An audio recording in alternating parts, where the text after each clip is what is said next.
Frente Radiosa. El conflicto no es karma, es democracia. Complicamos la discusión. Hablamos de política.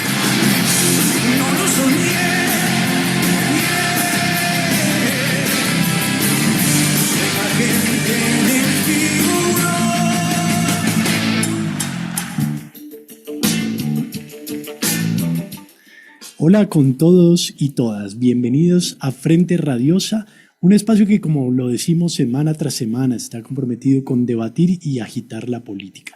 Soy Jorge Forero y les acompañaré en la conducción. Hoy es lunes 26 de agosto de 2024 y comenzamos con Frente Radiosa. Les recordamos que estamos en vivo a través del dial de Radio Pichincha 95.3 FM y 94.5 para el noroccidente de la provincia, así como también para Santo Domingo y para parte de las provincias de Esmeraldas y Manabí. Esta es una coproducción del Foro de los Comunes y Registro Aurora. Les recordamos que pueden seguirnos en nuestras redes sociales y plataformas digitales a través de Facebook, Twitter, Instagram como Frente Radiosa. Bueno, también hacemos llegar nuestro agradecimiento a Línea Dura, medio de comunicación digital ubicado en New Jersey, quienes retransmiten este espacio radial para la comunidad migrante en Estados Unidos, a la coordinación técnica desde los estudios centrales y a todo el equipo de producción del programa.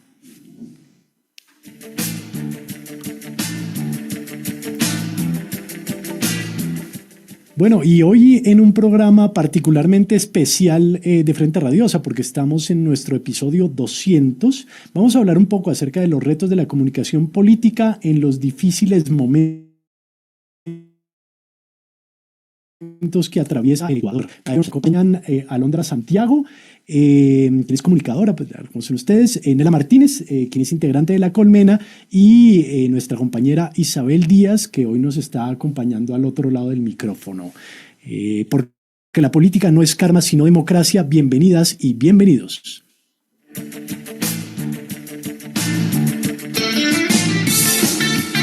Política de frente, porque la política es cambio y conflicto.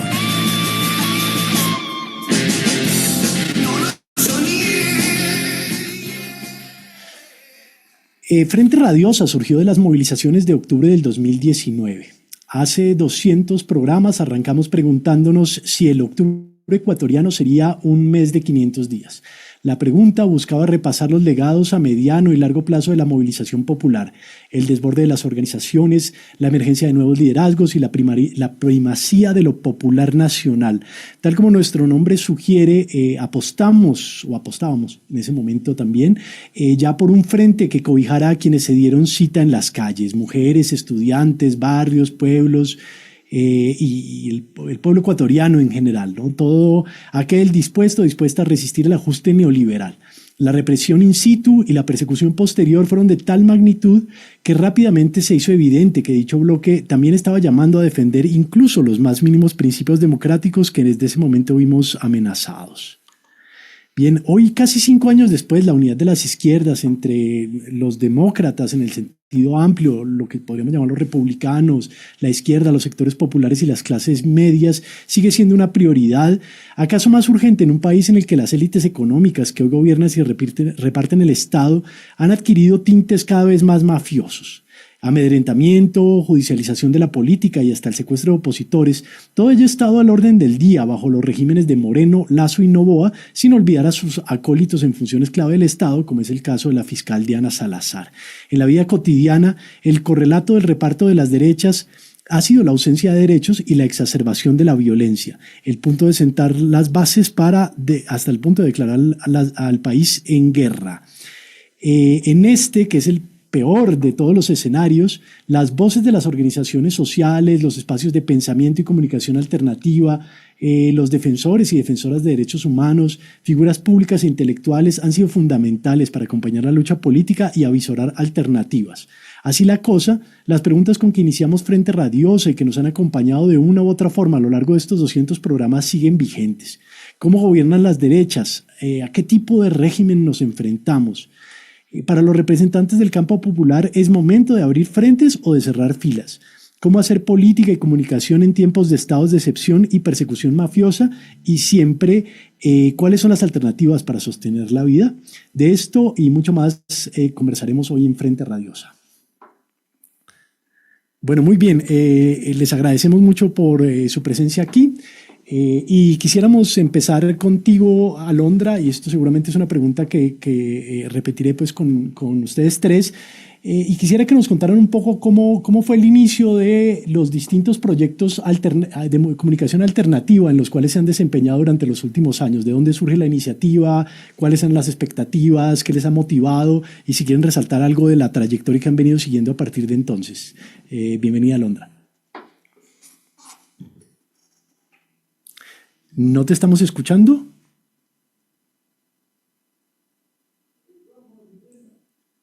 No te escuchamos aún. Tenemos un problema. Ahora sí. Ahora te escuchamos. Muy bien. Ahora sí. Jorge, Nela, Isa, qué gusto estar aquí con ustedes. Creo que es la primera vez que estamos acá juntos y bueno, a todas las personas que probablemente están viendo, lo verán después, un saludo gigante. Y la pregunta, hoy me la hacían, estaba siendo parte del Festival Zarelia y también me hacían eso de otra forma, o sea, cómo podemos seguir nosotras como mujeres también construyendo espacios independientes que no se parezcan mucho o en nada a los medios tradicionales o a la comunicación que estamos viendo, ¿no? Y yo creo que es muy importante, sobre todo, el establecer la base fundamental de la creación de un medio es el querer seguir comunicando, el querer seguir transformando, pero también desde una propia voz, sin necesidad de intermediarios, sin necesidad de la corporación, sin necesidad de la empresa, sin necesidad de esa editorial que también lo que hace es delimitar absolutamente la forma en que comunicamos. En el caso de Ingobernables, por ejemplo, claro, yo no lo hice, lo hizo Tupac, y cuando le pregunto por qué surge Ingobernables, y él decía, porque le encanta la política, siempre está viendo la política, siempre está pendiente. De hecho, es un buen compañero porque me saca un poco a veces de la ira que tengo con lo que pasa a nivel político y me dice, pero a ver, por acá es otro lado. Entonces él decía que él quería un medio para poder hablar de estos temas que normalmente no se tocan en la prensa tradicional, pero sobre todo para seguir dando voces que puedan estar en los medios y que puedan hablar y hacer comunicación desde ese espacio, ¿no? Un medio digital, YouTube, imagínate, con todo el auge. Entonces él quería eso, como de alguna forma, lo digo yo, como democratizar un poquito más la información y que mucha gente tenga acceso a lo que nosotros hablamos, lo que nosotros decimos y que también nos interpelen, porque es muy difícil llegar a los medios tradicionales que la gente les diga exactamente lo que quieren decirles, o sea, o criticarles, es muy difícil. Y yo cuando estoy todos los días, o ustedes me imagino, cuando están todos los días en YouTube, ven algún comentario, ven por aquí con mucho respeto, muchos, la mayoría, pero también nosotros vamos a aprender en el camino y de esa forma se democratiza la información porque estamos comunicándonos directamente con la gente que está dándonos una retroalimentación en algunos casos. Entonces, claro, una vez que ya yo empiezo a saborear y a tener ese gustito por los medios digitales, ya una vez en Ingobernables, claro, la maravilla de poder tener un medio donde podamos ejercer opinión. Yo pensaba hoy en la mañana, el periodismo se ha vuelto de alguna forma en ciertos sectores tan de élite, un periodismo tan de que todo tiene que ser correcto, que todo tiene que ser objetivo, que todo tiene que ser imparcial, tan de élite, tan de, digamos, primer año de universidad, que nos hemos olvidado que hay un género periodístico que es la opinión y que el género periodístico que es la opinión también ha sido mancillado por muchísimo tiempo, muchos años, por gobiernos, por el Estado, por instituciones, por las mismas personas. Entonces todavía no se entiende o no se comprende el poder que tiene el periodista, uno, por el tener acceso a la información, digamos, un poquito más directa, a pesar de todos los problemas que hay ahí, ¿no? Dos, pero la capacidad también que tenemos de tener este micrófono, de tener una voz para esparcir e irradiar mensajes y discursos, cosa que puede ser utilizado para bien y para mal, ¿no? También está por ahí, pero nos hemos olvidado de que la opinión es un factor tan importante porque hay gente en la calle que está diciendo, necesito saber si lo que yo pienso está bien, si lo que yo pienso, hay alguien que me apoya. Y los medios de comunicación, los medios digitales, incluso las plataformas digitales todas, han sido parte de esa reafirmación de las ideas de la gente en la calle. Y por eso la democracia se afianza más en los medios de comunicación. Por eso vamos a votar con una información. Por eso hablamos, por eso debatimos. Y esa es la única forma que tenemos para seguir democratizando la información desde estos espacios. Así nos vea una persona, así nos vean 10 o así nos vean miles. O sea, es importante seguir construyendo estos espacios para poder seguir dando voz o nosotros también hablando y alzando bien la voz. Creo que por ahí va la cosa. Excelente, Alondra, muchas gracias por tu respuesta.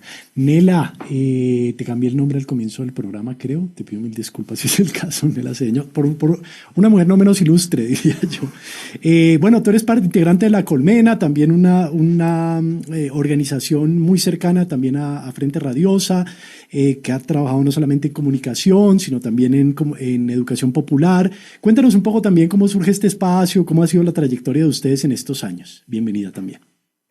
Bueno, muchísimas gracias primero por la invitación. Sé que es un programa muy especial, se cumplen 200 programas ya y realmente me honra no solo poder estar en este programa tan particular, sino también estar con compañeras que admiro y que respeto muchísimo, como lo son Alondra, como lo son Isa. Y no te preocupes, Jorge, el tema del nombre me pasa todo el tiempo. De hecho, aprovecho para contar la anécdota. Mi papá, un hombre profundamente de izquierdas, me puso Nela por Nela Martínez. Entonces, ya es un tema de que me ha acompañado toda la vida la confusión del Nela Martínez, el Nela Cedeño, y de verdad que me honra. Nela creo que es un referente femenino, no solo en el país, sino que en la región, así que yo honradísima de que me confundan el apellido. Pero bueno, contestando a tu pregunta, yo entré a La Colmena hace 2 años, era gran fan de este espacio colectivo, y siempre estaba como siguiendo todo lo que iban publicando, quiénes lo integraban, y lo veía muy, muy lejano, pero ese espacio que realmente me representaba hasta que se dio la oportunidad de poder ser parte de este grupo, de este colectivo. Nace en el 10 de agosto del 2017, nace como un medio de comunicación que justamente busca dar la pelea a la comunicación hegemónica, y nace en un momento particular para el país que es justamente a raíz de la traición de Moreno, de Lenín Moreno, que el país como tal, en el país iba como configurando un escenario y los medios de comunicación tradicionales iban haciendo esa transición importantísima que se necesitaba para el país. Me refiero en cuanto a los intereses de quienes estaban fraguando todo lo que se nos venía, para hacer ese puente entre lo que se estaba haciendo, el cambio que íbamos a dar como país, con los medios de comunicación. Entonces, ir posicionando en la gente a diario, mañana, tarde y noche, de todo lo que se había hecho mal en 10 años anteriores, de cómo Moreno estaba haciendo esta lucha por la corrupción y íbamos a empezar a caminar hacia una nueva forma de gobierno, una forma limpia.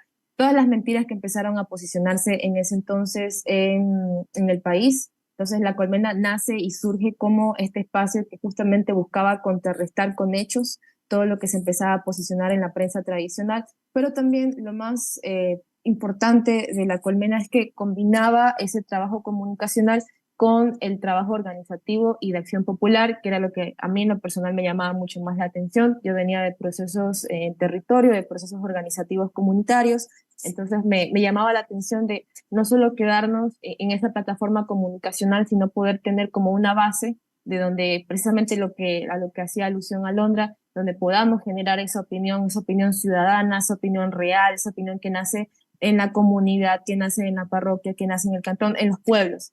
Entonces La Colmena empieza como, por ejemplo, con algunos productos, Zumba la Calle. Zumba la Calle es cuando agarramos el micrófono y salimos ahí a alguna acera, fuera de algún hospital, fuera de algún mercado, y le preguntamos a la gente sobre alguna situación en el país, ya sea cómo está la economía, ya sea una anécdota personal de cómo está sufriendo este momento particular del país. Y bueno, ya no es un solo momento, ya llevamos algunos años en esta situación tan complicada. Entonces creo yo que lo que yo más resaltaría del espacio en el que estoy militando actualmente, este espacio colectivo, es justamente eso, cómo le damos la voz a la ciudadanía, que a la final es la política real, son los que hacen realmente política en el día a día, y eso a mí siempre me honra muchísimo poder ser parte justamente de este espacio. Por eso, pues no es una cuestión muy de arriba, no es una cuestión muy de élites o los que estamos acá somos los que hablamos, sino que todos lo sostenemos desde abajo, con los compañeros de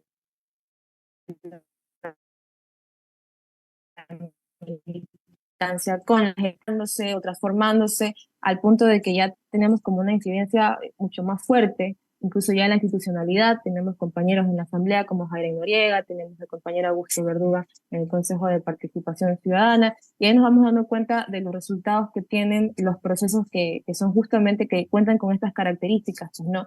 Procesos horizontales, procesos que tienen bases, que se sostienen, que se sustentan en el día a día, que se sustentan en los compañeros que tratan de siempre ser coherentes entre lo personal y la vida pública, y creo yo eso nos hace bastante particulares en un momento tan importante como el que estamos atravesando, tan complicado, en el que la política es mero marketing, o al menos así lo hacen parecer muchísimos de los actores políticos actuales.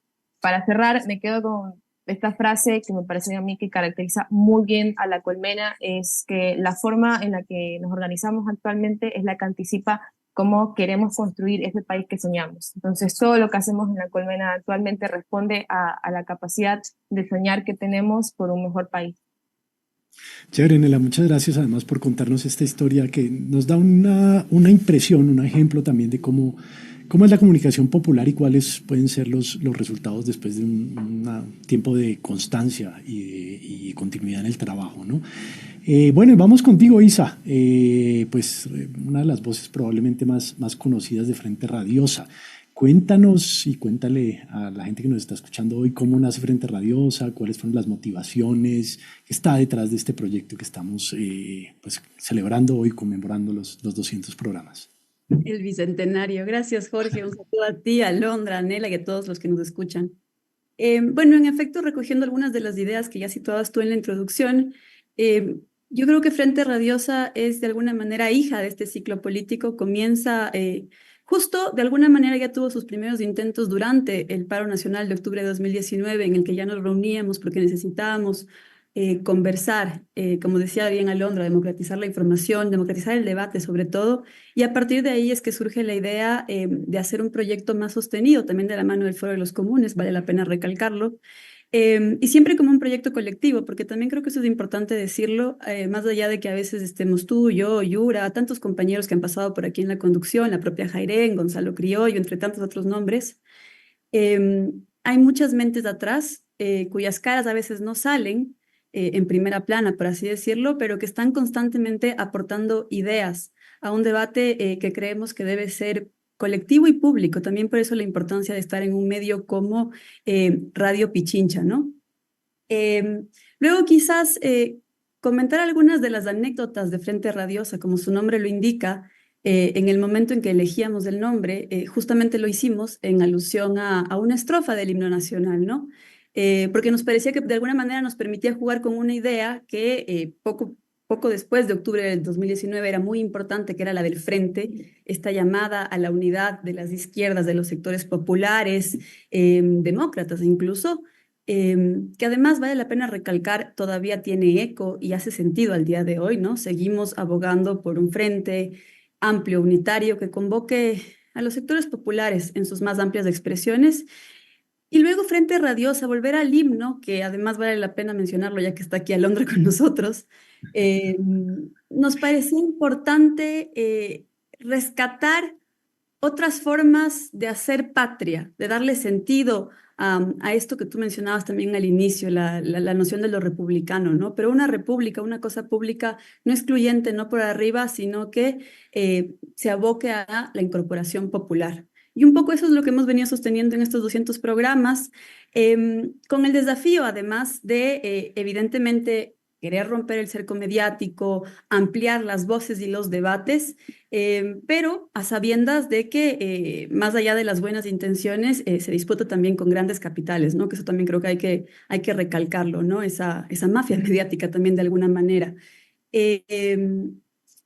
Y sí, creo que hasta ahí lo dejaría. Tal vez también otro elemento que vale la pena recalcar Y son los eslogans de Frente Radiosa, ¿no? Cuando hablamos de que la política no es karma, sino democracia, que hay que agitar la política, también siempre llamando al debate y a no asustarnos con el conflicto, incluso al interior de las izquierdas, ¿no? Porque si es que queremos fomentar de alguna manera un espacio amplio de unidad, es importante no ser complacientes con nosotros mismos y a veces poner el dedo sobre la llaga, pero siempre con aras de ampliar, de construir y de dibujar horizontes alternativos.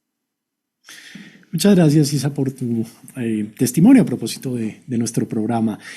Alondra, quisiera hacerte una pregunta que seguramente vas a responder pues, con un involucramiento personal particular y precisamente por el hecho de que tú has vivido en carne propia lo que significan las dificultades de hacer una comunicación alternativa aquí en el Ecuador.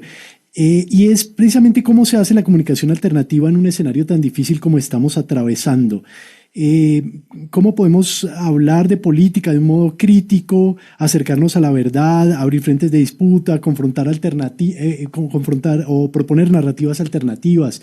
¿Es esto posible en este contexto? En todos estos proyectos, por ejemplo, de comunicación alternativa, de opinión alternativa, deliberante, ¿están en un momento de repliegue o será que hemos ganado un poco de terreno en medio de la discusión política y la lucha política más amplia aquí en esta coyuntura? No, Jorge, yo creo que estamos como en el inicio y es un excelente inicio. Siento que se van uniendo muchísimos más medios que quieren también hablar con su verdad, ¿no? Y hacer esa crítica y hacer esa opinión. Y cada vez veo mucho más podcasts, muchos más personas que se unen, incluso personas desde diferentes orillas, ¿no? He visto podcasts en donde hablan uno de izquierda, uno de derecha, otro que se considera más liberal, etcétera. Y esas conversaciones enriquecen muchísimo porque incluso aquí en el programa Ingobernables tratamos también de hacer estas conversaciones que de alguna forma nos van mostrando también cómo se ve la otra orilla, porque si nos encasillamos, si lo que hacemos es encasillarnos nosotros o simplemente hablar solo de lo que sabemos y defendemos, realmente lo que estamos haciendo es cometiendo el mismo error que se comete a través de los medios tradicionales, que es hablar desde una postura que está financiada, una postura que evidentemente no sale a modo de convicción,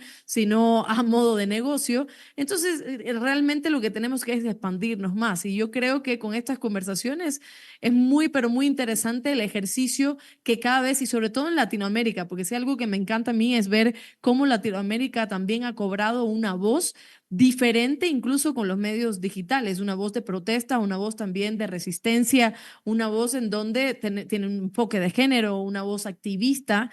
Entonces, yo creo que eso es importante porque la historia latinoamericana ha sido relegada y ha sido contada también desde el poder, más no, o sea, o sea, sí se cuenta a través de la gente, pero es muy difícil, o sea, el que la gente en la calle cuente algo y esté en los libros o esté plasmado en alguna plataforma digital o no, es complicado. Y sin embargo, ahora he visto que Latinoamérica y bueno, el mundo entero, pero sobre todo el sur, que es nuestro norte al final, ha tomado ese riesgo de seguir creando, de seguir haciendo, de seguir hablando y sobre todo con muchos enfoques. El enfoque activista tiene que estar. Ahora lo anotaba porque me acordaba de cómo también el periodismo de élite y conservador estigmatiza mucho el activismo, ¿no? Y claro, te ponen activista y te ponen en la condición de, no, tú no eres periodista, tú no eres comunicador, eres activista. Y claro, en algún momento cuando te lo dicen de esa forma, tú hasta dudas, ah, caramba, espérate, creo que estoy mal.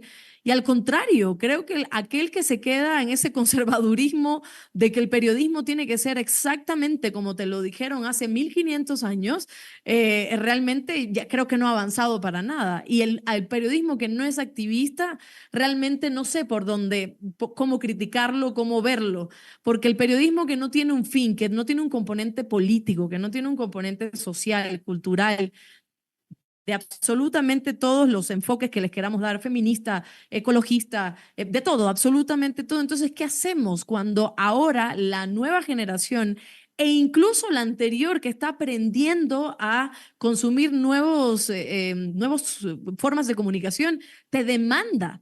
porque te están demandando constantemente de que haya un proceso de activismo tanto interno como externo. Si pasa algo en Palestina y Gaza, ¿qué es lo primero que busca la gente? Busca los medios que les trate de comunicar desde también sus posturas, pero con una fuente desde la convicción o desde la información o desde el criterio personal. Ya no queremos solo, hay una guerra entre Palestina y Israel y pasó esto y lo demás, sino también queremos ver a esas periodistas que están allá y que probablemente están enfrentando otros medios, les están diciendo, ustedes no están diciendo la verdad, acá estamos siendo asesinados, acá los niños. Y la gente también quiere ver ese componente protagonista del periodista. Entonces, creo que es muy, pero muy importante el hecho de seguir comunicando, del seguir hablando de política. ¿Cómo lo hacemos? Lo primero que te pudiera decir, porque a nivel personal, como preguntabas esto, es sin miedo. Yo sé que puede sonar cliché, sé que puede sonar incluso a veces como inalcanzable y no real, pero es lo que a mí me está funcionando, porque hay mucho temor al hacer periodismo, sobre todo en Ecuador. Hay mucho temor de levantar la voz y hacer un medio en donde estés constantemente criticando un poder fascista, neoliberal y de derecha extrema, lo que se quiera decir. Hay mucho temor y sobre todo nosotras que somos tres mujeres que estamos hablando ahora, el hacer comunicación es peor, porque además el hacer comunicación y a nivel político nos deslegitiman, nos invalidan, nosotras mejor hablamos de prensa rosa, eso todavía existe.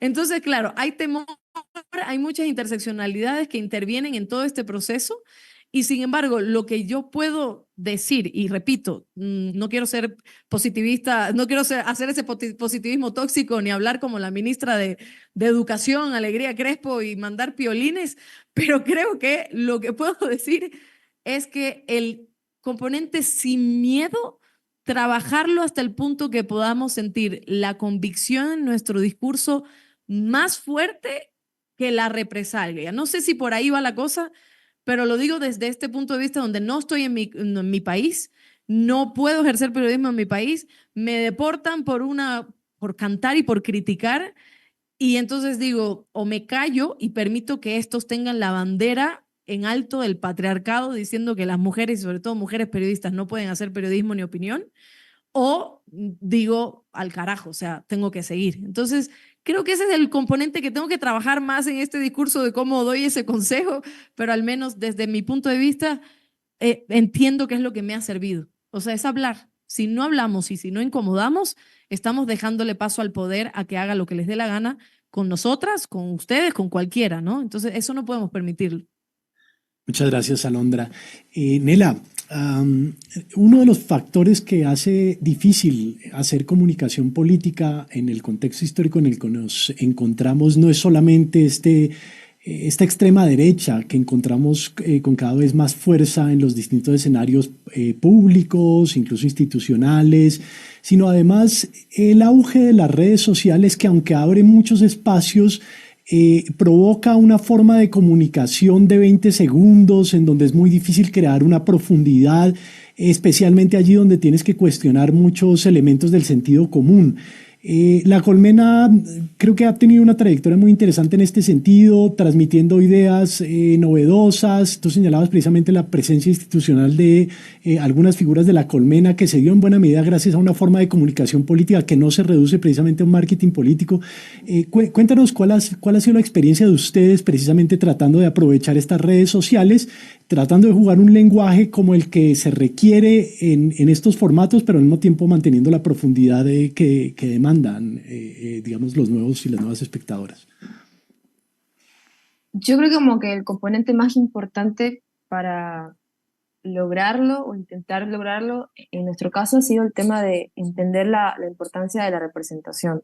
Para mí y para los compas, octubre de 2019 fue ese parteaguas para cambiar por ahí algún chip que seguramente estaba instalado hasta ese momento en el país del respeto que se le tenía a los medios de comunicación tradicionales, que lo que se decía en la prensa impresa o lo que se decía en los medios más importantes que salían en la televisión, eso era, y no había lugar para la discusión. Pero luego, en octubre de 2019, Teleamazonas, por ejemplo, se queda por horas con Bob Esponja, retransmitiendo Bob Esponja, y en Quito, que estaba muy cerca de todos, no era una cuestión muy lejana, no era Palestina, no era Venezuela, no era una cuestión muy lejos de nosotros, era algo que estábamos viviendo todos y estábamos atravesándolo todos en ese momento con muchísima preocupación. En Quito todos sabíamos que estaba pasando algo muy fuerte, algo bastante importante, que se estaban perdiendo vidas, que se estaban atentando a los derechos de la gente que estaba protestando, y Teleamazonas, que era el medio de comunicación respetado, me estaba transmitiendo Bob Esponja, algo no calzaba ahí. Entonces se genera no sé si decir como que esta debacle o este rompimiento de ese chip de, ok, todo lo que nosotros conocíamos y lo que respetábamos ya no es. Hay que avanzar hacia otras formas de enterarnos de lo que está pasando, porque definitivamente los medios tradicionales no me están contando, ni siquiera me están contando, para empezar. Entonces, claro, ahí vimos el surgimiento de varias plataformas en Facebook, en Twitter, y la gente estaba enganchada a eso.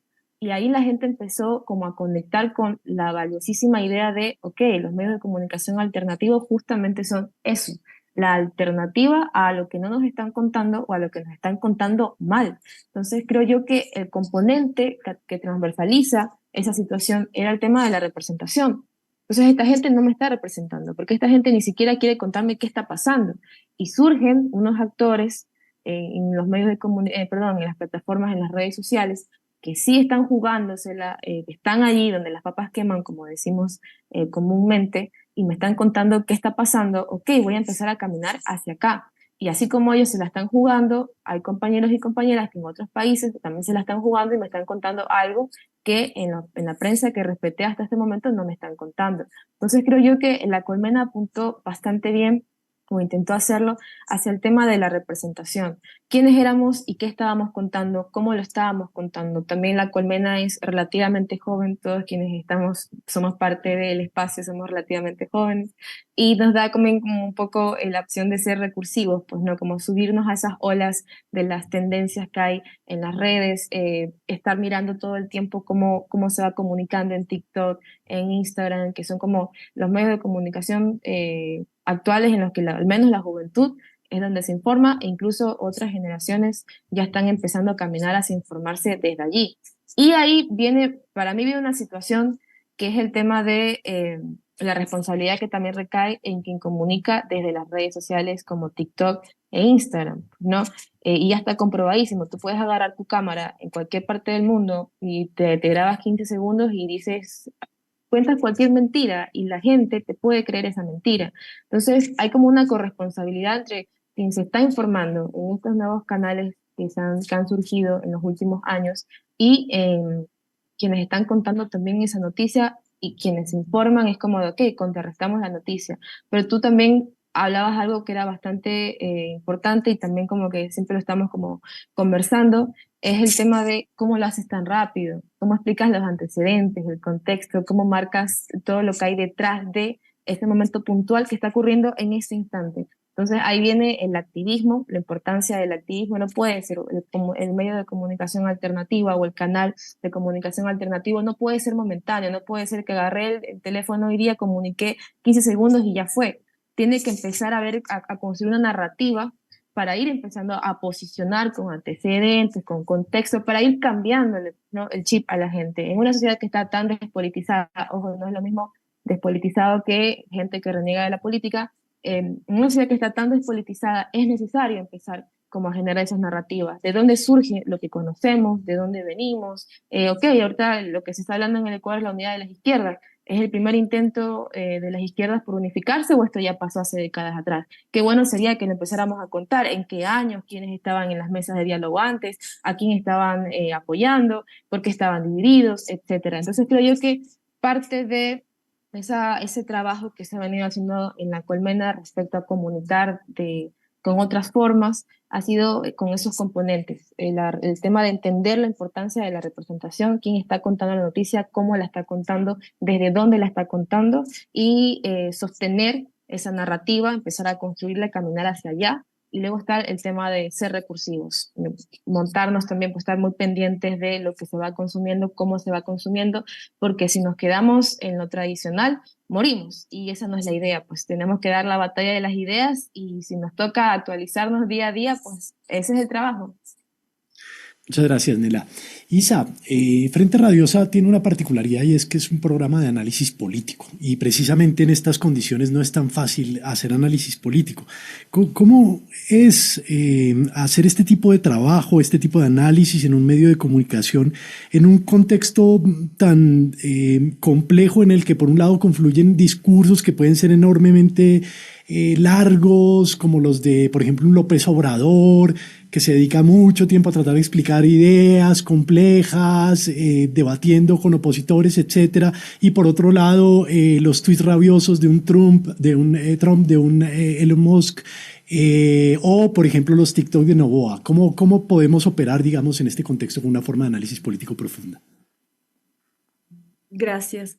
Bueno, ahí quiero situar dos elementos. A ver, primero, evidentemente comparar a AMLO, a un líder de la talla latinoamericana como AMLO versus Don Novoa es complejo, ¿no?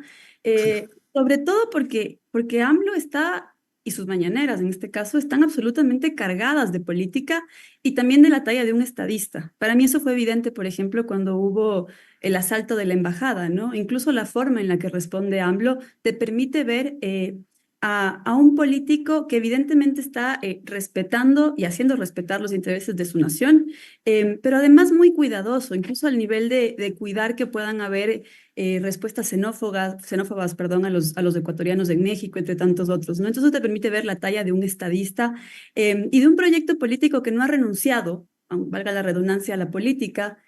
Tanto así que, por ejemplo, uno de los eslogans de Morena era sigamos haciendo historia, ¿no? Esta gran trama. Versus evidentemente un Noboa y todos los que le rodean, que creo yo de alguna manera representan ya la banalidad del mal, ¿no? Desde toda la ola de posverdad a la que se suman, ¿no? Estas fake news que de alguna manera comparten esos circuitos y que además terminan teniendo un carácter profundamente antiintelectual, casi que oscurantista, diría yo, al que es difícil contrarrestar. Eso por un lado, pero además decía yo la banalidad del mal, porque viene acompañado de figuras como Lavinia Balbonesi, ¿no? Y es realmente complejo hacer frente a eso, pero yo creo yo que es importante. Por un lado, sí, desde las figuras directamente políticas, como el caso de AMLO, pero también, y por eso vuelvo a este espacio, desde medios y propuestas alternativas que de alguna manera procuren dar otra visión de los hechos. Y quizás sobre eso puedo volver más adelante cuando mencionabas que finalmente Frente Radiosa se piensa como un espacio de análisis, no solo de coyuntura, pero de análisis político, que siempre es, me parece a mí fundamental recalcar esto, y es que los análisis que nosotros procuramos poner sobre la mesa los pensamos en clave de un ciclo político, no es un tema aislado del que vamos a hablar hoy, y también retomando lo que mencionaba Nela sobre la sostenibilidad, ¿no? Nosotros pensamos y queremos proponer debates que se sostengan en el tiempo y que nos permitan ir apoyando a la consolidación de un proyecto popular, pero quizás sobre eso podemos seguir más adelante. Muchas gracias, Isa. Alondra, una de las cosas más interesantes que surgió en el contexto de la nueva constitución de Montecristi, de ese país que se soñó en un momento en el que parecía incluso más fácil soñar, aunque a veces parece que tuviéramos algunos atisbos de una nueva esperanza en la coyuntura en la que nos encontramos ahora, era la posibilidad de democratización de los medios de comunicación. Y cuando se discutió la ley orgánica de comunicación en su momento, se hablaba de la necesidad de generar espacios ya no solamente para los medios privados, sino también para los medios públicos y para los medios comunitarios. Evidentemente la implementación, digamos, de estas iniciativas no ha sido tal y tenemos, digamos, unos medios públicos con una cobertura muy limitada, con una capacidad muy limitada, que tienen que luchar muy duro para tratar precisamente de cumplir su función, su carácter público, y unos medios de comunicación alternativos que muchas veces no encuentran el espacio en ciertos canales masivos más allá del Internet, que es precisamente en donde, digamos, hemos estado luchando durante todo este tiempo. ¿Crees tú que esto es una lucha vigente o que estos proyectos alternativos debemos replicarnos de alguna manera en el Internet y olvidar, digamos, este proyecto de ese momento histórico?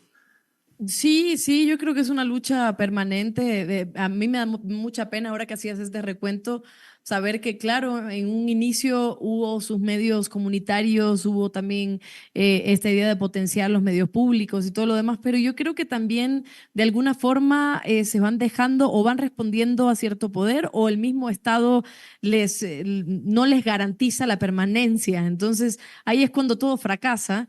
Y sin embargo, creo que en esto que hablamos de la democratización de la comunicación y la información, sí hay un gran aliado es el Internet, porque ahora estamos viendo, no sé si aliado o enemigo en ciertos momentos. Como enemigo, claro, tenemos la fake news, tenemos toda la información manejada de otra forma, tenemos los titulares engañosos, tenemos los clickbait, tenemos todo eso. Sin embargo, quien quiera hacer comunicación, quien también nace de la escuela de la comunicación, del periodismo o cualquier tipo de comunicación que se quiera ejercer, tiene ese gran aliado que también es el Internet, porque definitivamente lo que estamos viendo en estos últimos gobiernos es que a lo comunitario, lo público, lo quieren minimizar a tal punto de desaparecerlo.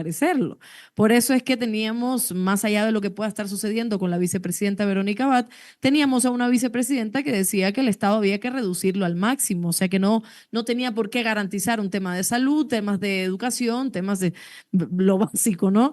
Entonces, claro, y también tenemos a un gobierno como Daniel Noboa, que tal vez no lo dice porque tiene algunos asesores que le mencionan mejor no, porque ahí te vas a meter en camisa de 11 varas, pero evidentemente lo hace, evidentemente tiene un componente de Estado en donde trata de minimizar absolutamente todo lo que tenga que ver con lo público. Por eso es que siempre menciona que hay que reducir el Estado, por eso sus economistas y sus asesores hay que reducir el Estado, porque el Estado beso. Entonces, claro, mientras reduces, entre comillas, el Estado, tienes desempleados, mientras reduces el Estado, no garantizas absolutamente los derechos básicos y las libertades básicas, precisamente porque el Estado abandonó a las personas que están en busca de los derechos y las oportunidades y las libertades.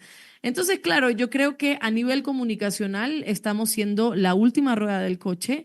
A nivel comunicacional nos quieren todo el tiempo desde el Estado limitar, nos quieren censurar. Ya ha pasado, lo pasó con Lenín Moreno, pasó también con Guillermo Lasso, y ahora el caso más grave, yo lo he visto ahora, independientemente de críticas que podemos también hacer en el gobierno de Rafael Correa y todo lo demás, el caso más grave de violencia contra la comunicación, contra el periodismo, es el que yo he visto en este gobierno de Daniel Noboa, en donde incluso a periodistas les quita, solo tiene que levantar el teléfono y decir, sácame de ese programa del aire, ¿no? En un medio tradicional. Y lo otro es, chuta, ¿cómo hacemos para callar a Londra? Porque está en la digitalidad, además de intentos por quitarle la cuenta, porque ha habido muchísimos intentos, tanto en Instagram como en otros lados, de denunciar troles, etcétera. Dice, vamos a deportarla, de esa forma se calla, ¿no? Le salió el tiro por la culata, pero en este caso es permanente, es constante. ¿Cuántas mujeres u hombres en medios de comunicación también se sentirán amenazados? Solo hay que mirar la línea de los medios de comunicación que han tenido una presencia fuerte en hacer crítica al gobierno, cómo han bajado también un poco la intención, cómo algunos tienen, y además los entiendo, porque hay cierto temor de la persecución política, de que te inventen cualquier cosa como lo hicieron a mí, de que te cierren el programa, de que no te den financiamiento. La pauta es importantísima, porque si no tenemos también a alguien que nos ayude, algo, alguna institución, precisamente eso, o sea, si no hay a nivel público algo que garantice que los medios independientes sobrevivan, entonces, ¿cómo hacemos el trabajo? Pero la pauta también se ha convertido en un punto silenciador, o sea, es un elemento silenciador de muchos. Y por un lado, en Ingobernables agradecemos que no tenemos una sola pauta, pero por otro decimos, ¿cómo nos sostenemos? Y ahí viene la parte de la gestión estatal. ¿Cómo, si nosotros como medio digital, que tenemos visualizaciones, que tenemos un público, podemos sostenernos medianamente al final del mes? ¿Qué pasa con los medios comunitarios que no tienen llegada, no tienen un alcance, no saben o no tienen el alcance a nivel de plataformas digitales, o no pueden publicar un TikTok porque no tienen el editor, o que simplemente no tienen el que gestiona los controles? Entonces, si nosotros pasamos trabajo, ¿cómo el medio comunitario que está en la Amazonía, o el que está en la sierra, o el que está remotamente, que también quiere comunicar, que quiere hablar en quichua, que quiere hablar de las cosas que están pasando en la comunidad y no tiene un solo apoyo a nivel estatal? ¿Cómo seguimos haciendo comunicación? Se ha dejado de lado por completo el apoyo a los medios comunitarios, a los medios públicos, se ha dejado, y además se ha estigmatizado. se ha estigmatizado el trabajo que se hace desde ahí, como se estigmatiza el trabajo que hacemos nosotros a nivel digital. Entonces, sigo diciendo que hay este componente de seguir mirando la comunicación como mirábamos hace 20 años, una comunicación monopolizada, una comunicación de quién tiene más dinero, de quién tiene más agenda, de quién tiene más empresas o bancos que puedan financiar.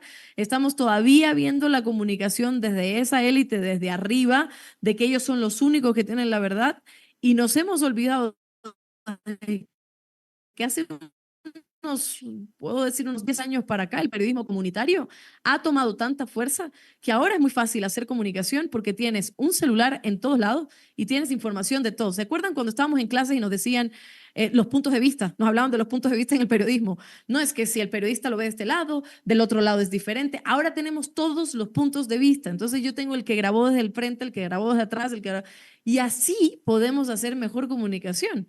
Pero claro, ¿cómo?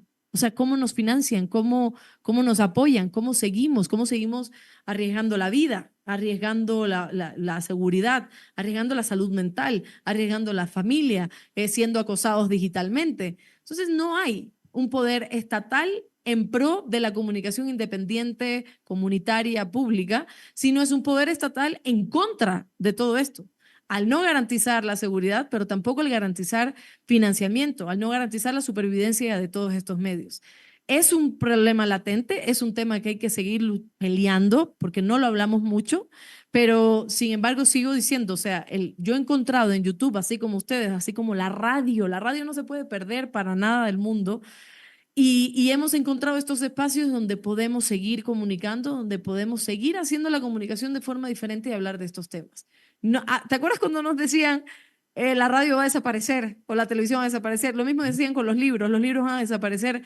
Hay más libros impresos, la gente está leyendo más, la gente está escuchando radio, hay plataformas de radio, Spotify no es solo para música, en Spotify hay podcasts, hay muchas plataformas más que te dan radio. Está la radio también que se escucha a través de FM y AM, que todavía la siguen escuchando los taxistas y quienes van en los carros, y ahí tienen grupos y tienen a personas que quieren escuchar. Y todavía está la televisión, que digamos que tiene que mejorar un poco, pero aún así está esta televisión alternativa que es la digitalidad. Entonces, no va a desaparecer nada, simplemente se va a ir transformando, y en esa transformación tenemos que apelar, y a esa transformación, a los siguientes gobiernos, tenemos que decirles que tienen que pensar en eso, no quedarse en el pasado, sino que la comunicación también tiene que avanzar, hay que hacer alianzas y hay que seguir comunicando.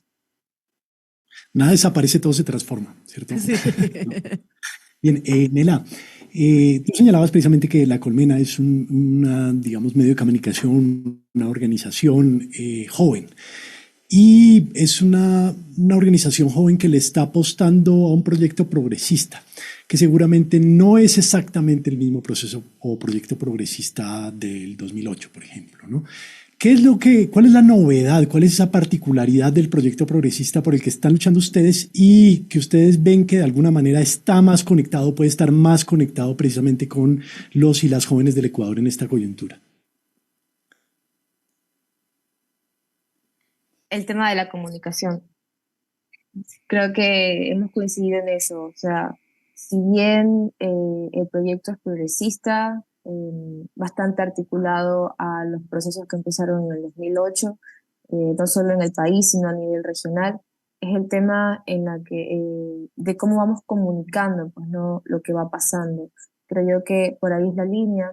El ser relativamente jóvenes, el tener cuadros en el espacio relativamente jóvenes, y sí ha logrado que podamos conectar con la juventud o con los adolescentes, no tanto solo para informar, sino como conectar incluso ya electoralmente, pues no hemos tenido algunas situaciones en las que en algún producto comunicacional que hemos lanzado en cualquiera de las redes que tenemos, empiezan a hablar de, me gustaría esta persona en tal espacio, qué chévere sería que fuese presidente o que fuese asambleísta, que fuese alcalde. Entonces ahí vamos viendo, tal vez de manera incipiente, ¿no? Pero algunos de los primeros frutos de este largo proceso que empezamos ya hace unos 7 años atrás.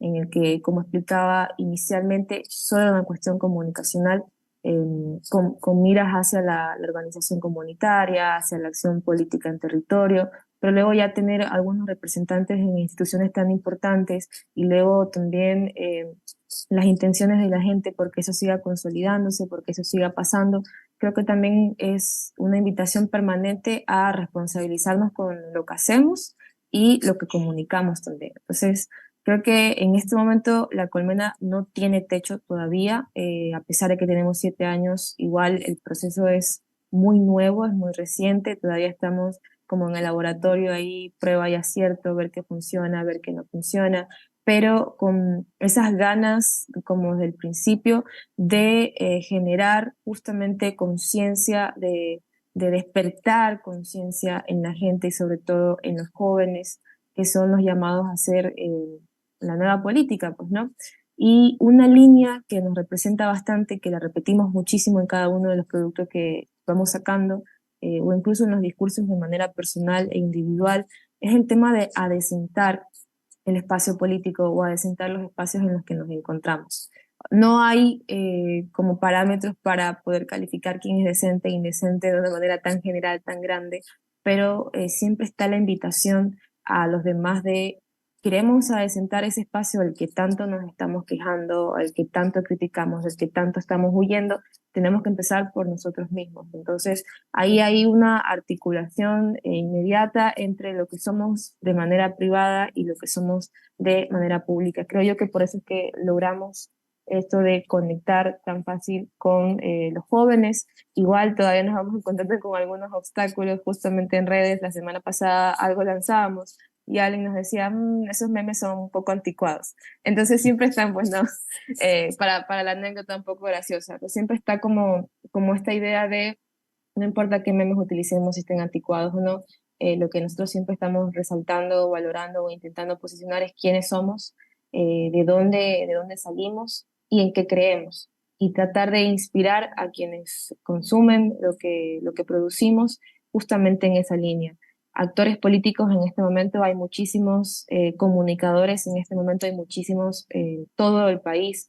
Todos están intentando hacer cosas distintas, siendo recursivos, generando ahí algún par de sentimientos, que es lo más importante en cada una de las cosas que hacemos en sus territorios. Entonces, cuando los conocemos o cuando los escuchamos o cuando nos encontramos, se siente como si todos militáramos en el mismo espacio, porque al final todos coincidimos. Yo escucho a Londra, escucho a Isa, te escucho a ti, y es como si todos estuviésemos en el mismo colectivo, porque al final todos estamos caminando hacia el mismo horizonte y estamos soñando con el mismo país o con el mismo mundo, un espacio mucho más seguro, más empático, un espacio mejor para crecer, para soñar, para realizar nuestros planes de vida.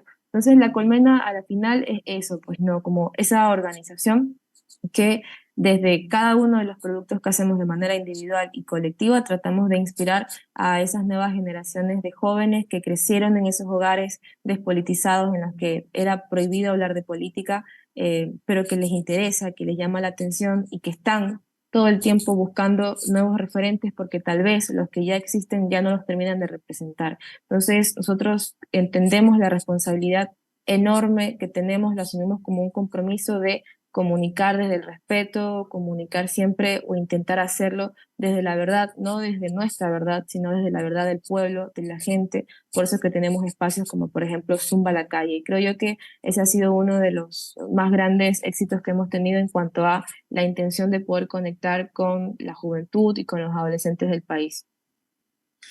Chévere, Nela, muchas gracias. Isa, al inicio del programa tú hablabas de la elección del nombre de Frente Radiosa. Se nos está acabando el tiempo, nos dicen ya desde acá, desde el control técnico. ¿Crees que estamos más cerca de generar ese frente popular que soñábamos al inicio del programa y que hemos demandado durante tanto tiempo? Yo sé que es difícil hacer futurología, pero estamos en una semana clave para tomar estas decisiones. ¿Cómo tú ves las posibilidades de concreción de esa unidad popular que tanto hemos soñado? Gracias por la pregunta compleja. Sí, más cerca estamos, o sea, el mismo hecho de que tengamos una mesa de unidad ya montada habla bastante, ¿no?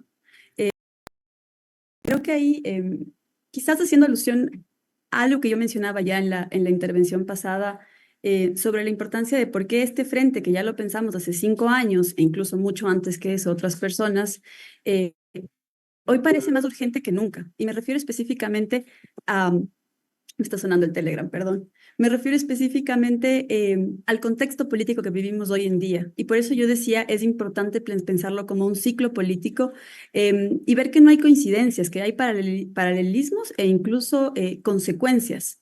Que este ciclo que comenzó con Moreno, siguió con Lasso y hoy nos azota con Noboa, es expresión del neoliberalismo autoritario que se ha instalado en Ecuador por la ventana al inicio, luego de alguna manera vía las urnas, pero que sigue sustentándose ante todo en el brazo represivo del Estado.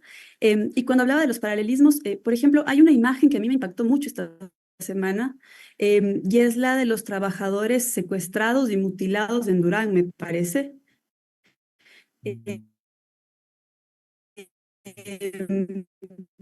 Que de algunos años, en plena pandemia, cuando se repartían ataúdes de cartón, y me refiero a que las élites que nos gobiernan, estas élites mafiosas que se han tomado el Estado, finalmente lo que están gestionando es la muerte. Entonces,